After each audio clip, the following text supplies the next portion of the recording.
Let's welcome our first speaker, Mr. Ray Lema.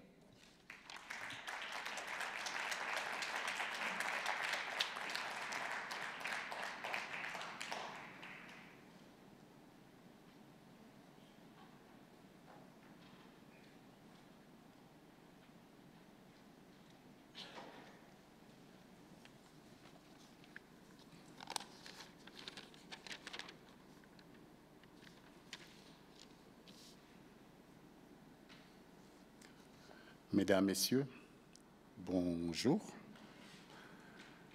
Donc, on vous a dit que je m'appelle Ray Lema.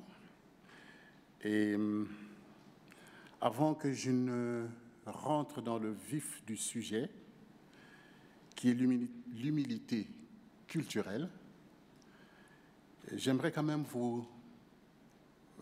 me raconter un tout petit peu à vous, parce que c'est très difficile pour un pianiste compositeur de se déguiser en conférencier. Voilà, live, brusquement, je me sens conférencier et parfois c'est un peu désarçonnant. En fait, je suis devenu musicien, c'est pas parce que je m'étais réveillé avec une passion musicale dès l'enfance, mais c'est parce qu'un jour, à l'âge de 11 ans, j'ai eu envie de devenir prêtre. Voilà en fait ce que moi je voulais devenir. Je voulais devenir un prêtre, je trouvais ça très excitant à 11 ans. Et je suis allé au petit séminaire. Mais quand je suis arrivé au petit séminaire, on nous a fait des tests d'aptitude, juste pour voir qu'est-ce qu'on avait comme petit talent caché. On a fait ça à tous les enfants d'ailleurs. Hein. Et dans mon cas, on m'a annoncé après tous les tests que j'étais doué pour la musique. Donc d'autorité, on m'a collé à l'orgue. Parce que c'était l'instrument qu'il y avait au petit séminaire à ce moment-là. Il y avait un orgue. Donc je me rappelle, dès le premier mois de mon petit séminaire, j'étais organiste et j'accompagnais les messes. Donc on m'a appris à accompagner les messes grégoriennes, que j'ai accompagnées, j'aimais ça beaucoup, effectivement, c'était pas mal, jusqu'après 6 mois, eux-mêmes, les pères, les prêtres, ont décidé que peut-être que je pouvais aller un peu plus loin que le grégorien, et ils ont fait venir un piano, et c'est là qu'on m'a mis sur la musique classique. Je voulais préciser ça parce que, parlant d'humilité culturelle, c'est quand même très inusuel à cette période, un jeune Congolais, de commencer la musique par le grégorien et des pièces de Mozart et de Bach et de Beethoven, et je vous en passe. Donc ça, c'était ma première expérience musicale. C'est les compositeurs classiques. Et en fait, mon premier concert en public, c'était la sonate au clair de lune de Beethoven. Donc vraiment, je me sentais très à l'aise là-dedans, mais pour mon univers congolais, il me trouvait mais complètement extravagant, d'ailleurs. Il me regardait avec, et je me rappelle, une certaine pitié, et il se disait, mon Dieu, qu'est-ce qu'ils vont faire de notre enfant qui commence à jouer des musiques que personne n'écoutera jamais. Voilà. Je vous passe tout l'entre-deux et je saute à une autre expérience qui, celle-là, m'a façonné d'une autre manière. En 1974, je vais dire, au Congo, le bureau de la présidence a décidé de former un grand ballet national. Un ballet national, forcément, il y avait de la danse, mais il y avait aussi de la musique. Et c'est ainsi que je me suis retrouvé nommé directeur du futur ballet national, directeur musical du futur national ballet congolais.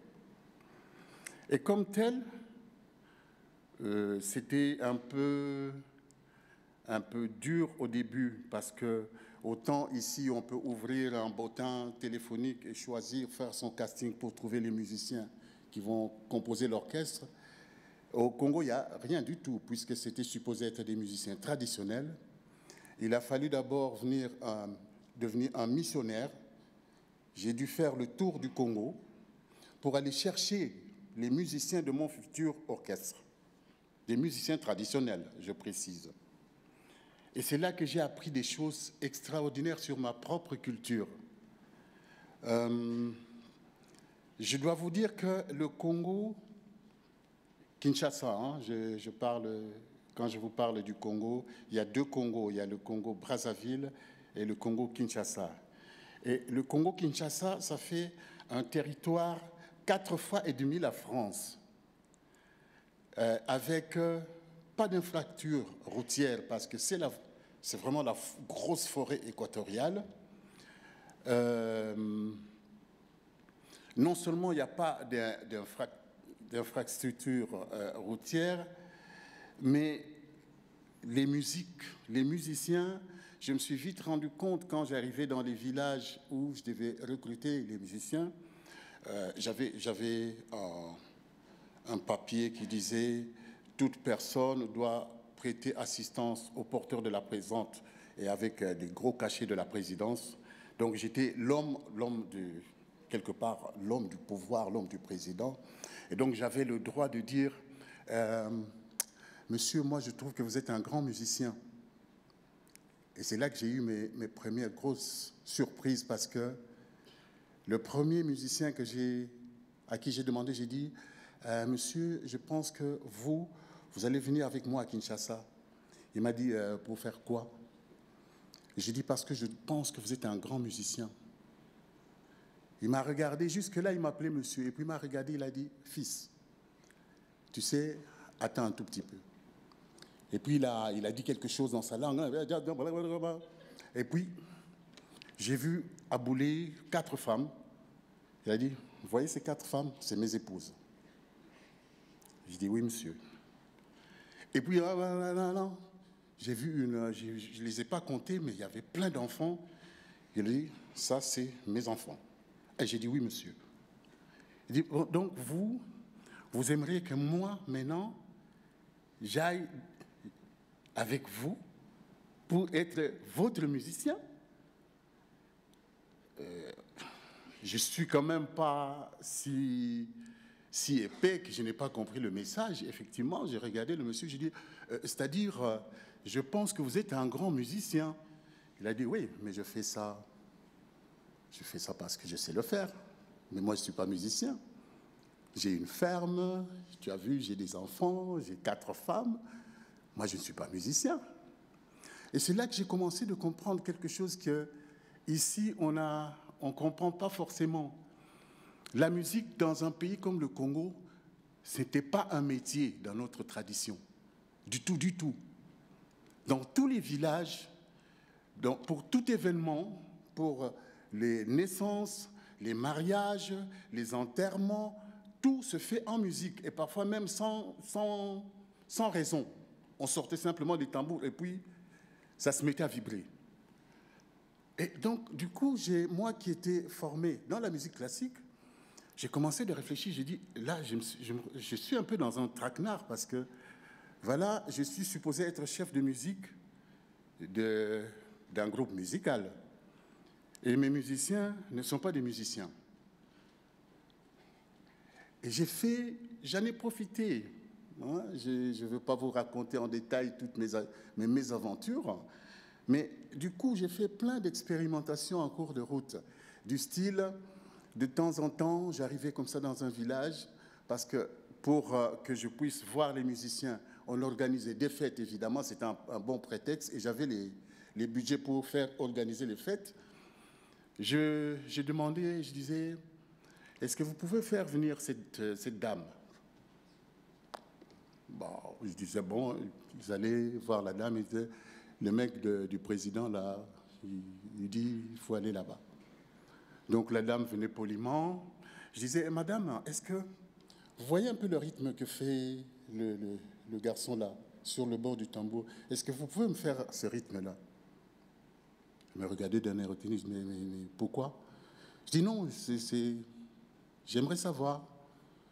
Et puis, d'un air, elle était très intimidée, elle regardait tout le monde, et puis tout le monde lui disait, bon, fais-lui plaisir, allez, vas-y.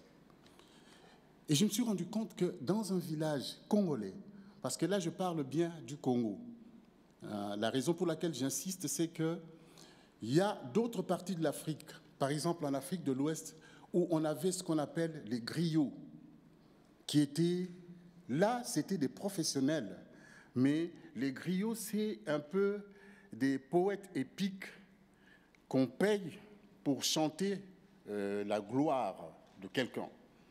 Si j'ai envie de me faire mousser, je peux payer un griot. Et puis, je vais dire au griot, tu sais, j'ai 5 vaches, j'ai une ferme là-bas, j'ai ceci. Le griot va bien réfléchir. Et puis, quand il va chanter, en fait, j'aurai 50 000 vaches et une grande forêt. Et puis, voilà, c'est ça un griot. C'est un professionnel de l'épopée. Et au Congo, on n'a pas ça. Au Congo, il n'y a pas de professionnel.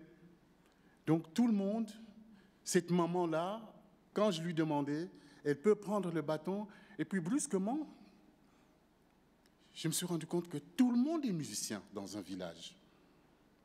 Il n'y a aucune séparation entre musicien d'un côté et public de l'autre. Comme ici, où on me présente tout le temps, musicien. Donc, je suis supposé être à tout moment de ma vie musicien. Et il y a des gens qui restent toute leur vie publics. Là-bas, ça n'existe pas comme ça dans la tradition. Mais, donc, du coup, réunir ces musiciens, ça m'a pris un petit moment. J'ai fini par en ramener. Au départ, on était 68 musiciens que j'ai ramenés de l'intérieur du Congo sur la capitale. Et là, il y a un problème qui s'est posé. Sur le territoire congolais, jusqu'à présent, on a recensé à peu près 250 ethnies différentes. 250 ethnies, ça veut dire pratiquement 250 musiques différentes.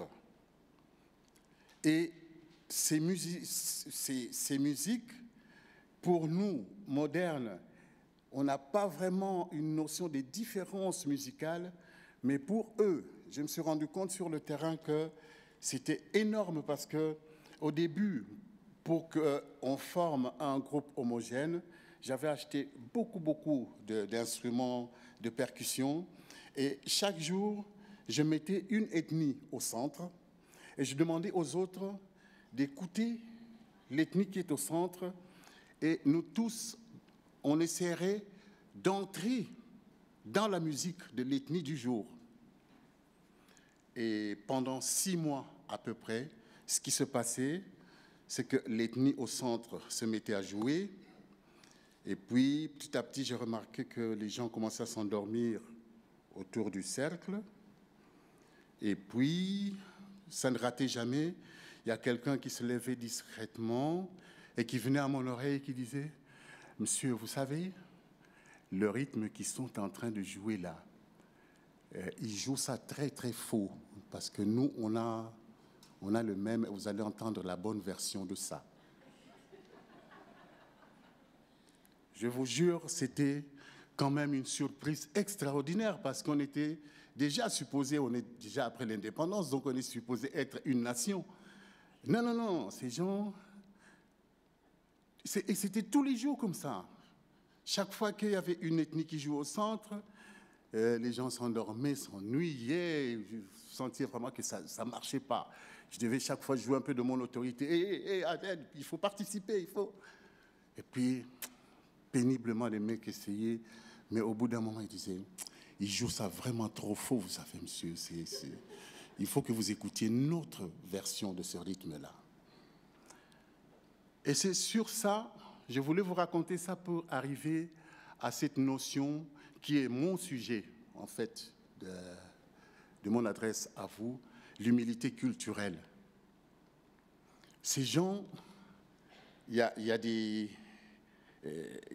ethnies qui sont à 2 kilomètres dans la forêt, parfois c'est 2 kilomètres de distance. Il y a une autre ethnie qui commence. Et pourtant, ces gens étaient déjà trouvés que la version rythmique de l'autre est fausse. Voilà, et c'est la leur qui est bonne. Ça m'a beaucoup fait réfléchir, et c'est seulement quand j'ai commencé à voyager à travers le monde que je me suis rendu compte que ce que j'avais vécu au Ballet National, en fait, c'est un peu la même chose à travers le monde aujourd'hui, tel que je le vois. Les gens, on se regarde les uns et les autres, en disant, les Français regarderaient les Suisses en disant bon, c'est sympa, quoi. C'est sympa, mais bon, quand même, hein? Voilà, quoi. Il n'irait pas jusqu'à dire que la Suisse, c'est pas tout à fait ça, mais bon, je te fais comprendre que quand même la France, c'est pas mal. Voilà, la France, c'est pas mal. Et l'Américain va regarder le reste du monde, et eux, ils sont encore un peu plus francs-parler, hein. Donc, parfois, tu entends des trucs, that's shit. Et c'est ça qui nous amène à une situation que je pense, aujourd'hui, on est en train de regarder l'évolution du monde. On parle facilement de globalisation, on parle facilement de multiculture, mais pour qu'on arrive à cette globalisation, il faut qu'on parle d'humilité culturelle. Parce que quelque part, la culture, c'est ça qui nous permet de dire, c'est ce que moi je suis.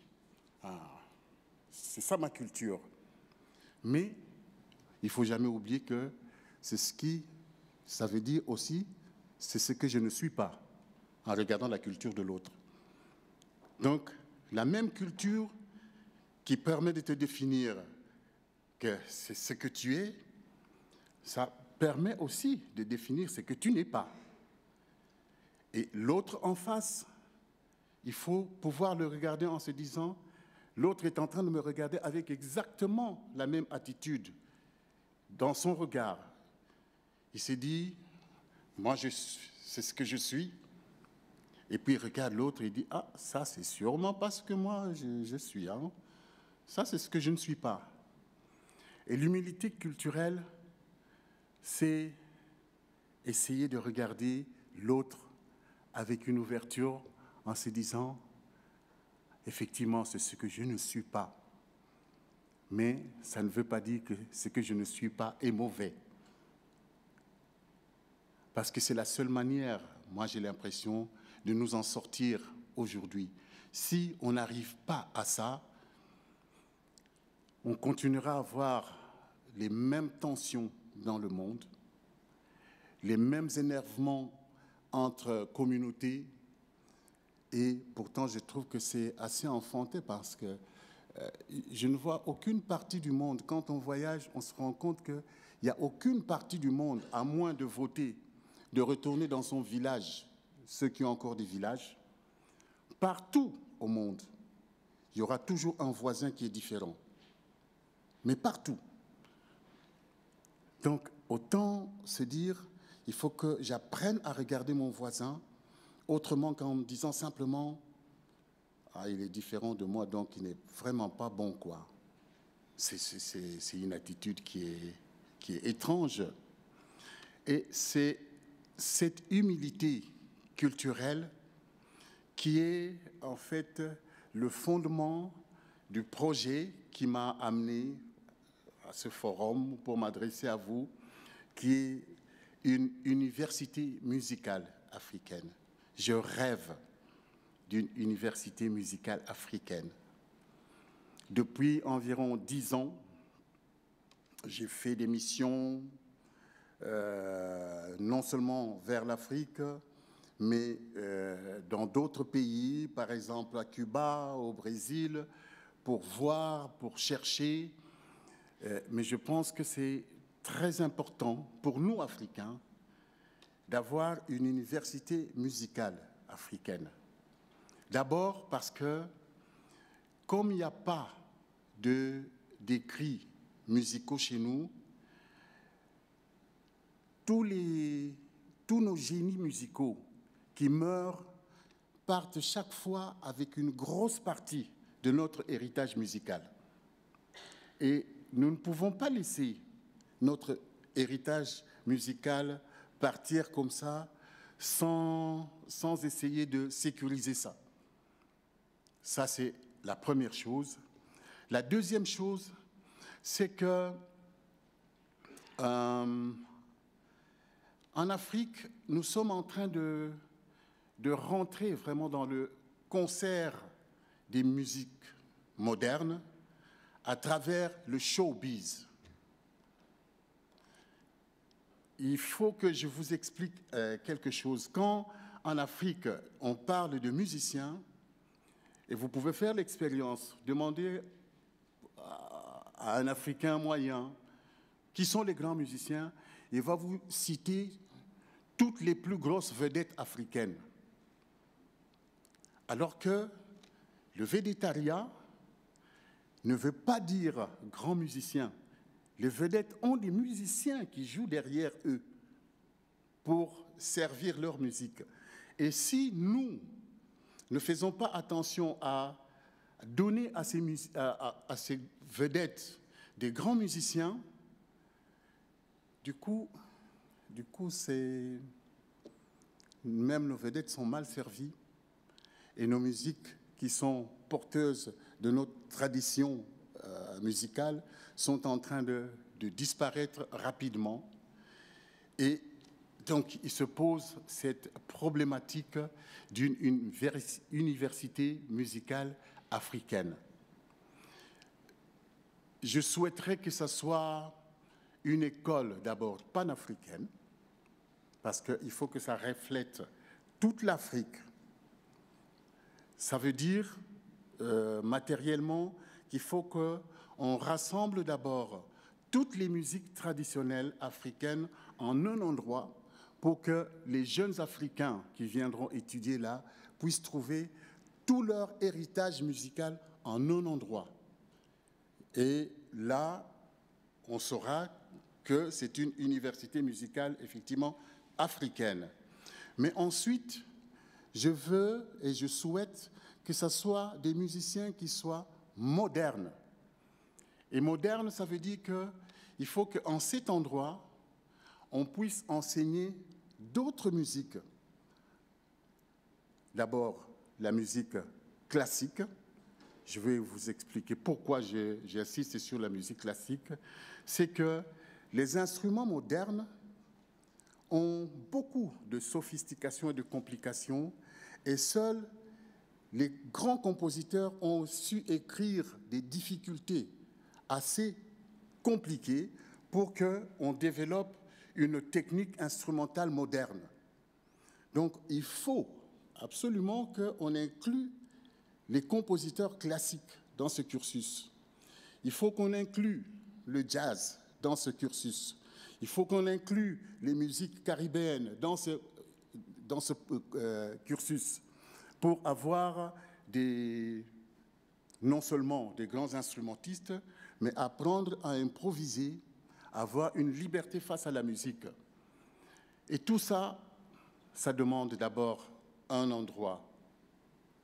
Nous cherchons, on réfléchit à un endroit où on pourrait avoir une école physique, un pays africain assez stable, qu'on puisse avoir des bâtiments.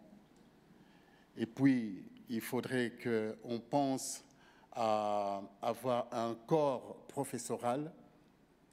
Ça veut dire qu'il faut faire tout un casting à travers le monde et ramener des fonds pour pouvoir subvenir aux besoins d'un corps professoral. il faut faire tout un travail de rassemblement d'instruments modernes pour avoir toute l'instrumentation moderne. Qu'est-ce qu'ils font encore? Il faut... Oui, d'abord, je pense que ça, c'est déjà, pour moi, la base pour avoir ce que j'appelle une université musicale africaine. Mais je veux bien que vous compreniez que ce n'est pas mon école. Je n'ai vraiment pas le rêve de fonder une école parce que je ne suis pas un professeur. Je pense que c'est aussi une vocation d'être un enseignant. C'est pour ça que j'ai fait des missions à Cuba, j'ai fait des missions au Brésil. J'aimerais être en contact, par exemple, avec le Venezuela, qui a développé tout un enseignement musical. J'aimerais être en contact avec les États-Unis. J'aimerais même être en contact avec la Chine, par exemple, où ils ont développé la manufacture d'instruments de musique tropicalisés, parce que c'est très important pour nous d'avoir des instruments de musique qui peuvent vivre bien en Afrique. Il y a toutes ces collaborations que j'aimerais développer. Donc voilà ce qui m'a amené aujourd'hui devant vous. Je ne vois pas exactement qu'est-ce que je peux encore vous dire, parce que je vous ai dit ce que je voulais vous dire. S'il y a des questions, des gens qui n'ont pas compris, je serai ravi de vous répondre.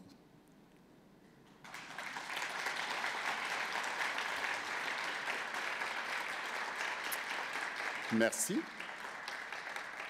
Est-ce que vous pensez que tout le monde a compris? Il n'y a pas de questions. Il n'y a aucune question qui vous vient à l'esprit. Hein?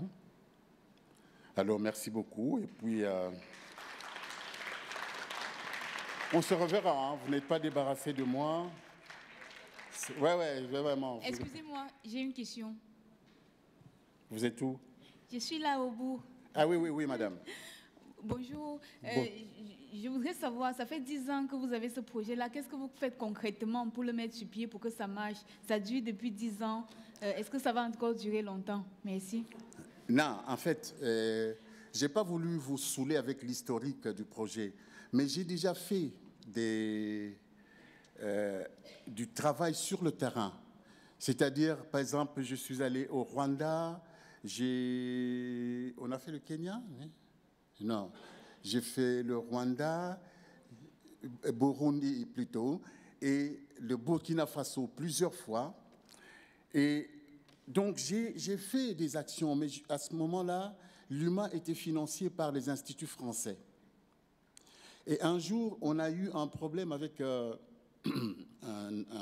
haut responsable d'instituts français qui trouvait indécent d'amener...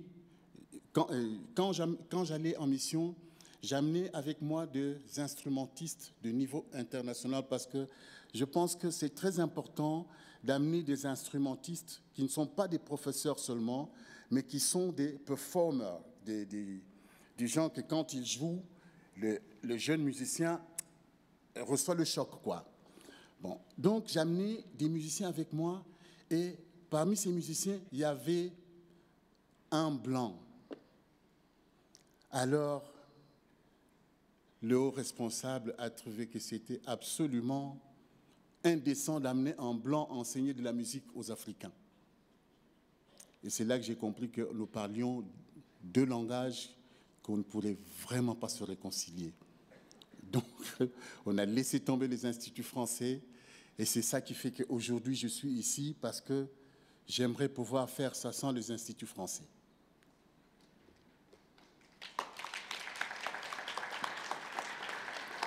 C'est bon? Merci beaucoup. Thank you very much. My pleasure.